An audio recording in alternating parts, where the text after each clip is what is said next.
Vous êtes nombreux à avoir rencontré des difficultés en tentant d'implanter une politique de qualité de vie au travail dans votre entreprise. Le plus souvent, tout se passe comme si les enjeux de performance primaient sur les enjeux de santé. Autrement dit, tout se passe comme si ces enjeux étaient en concurrence les uns avec les autres, voire en contradiction. Alors, en théorie, on sait que ça n'est pas le cas.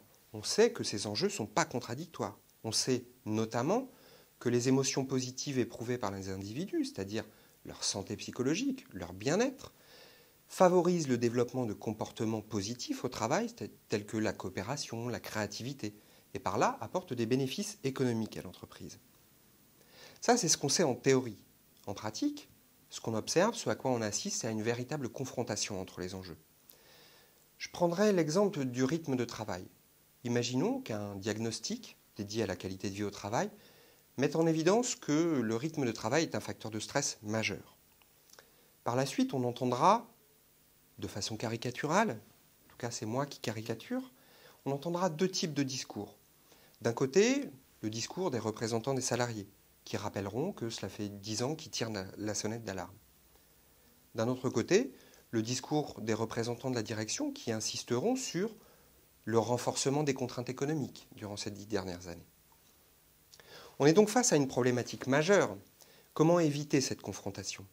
Comment faire en sorte que dans l'agenda stratégique d'une entreprise, les enjeux de performance et les enjeux de santé se combinent, s'articulent en toute sérénité ? Comment faire en sorte que la qualité de vie au travail remonte dans la stratégie de l'entreprise ?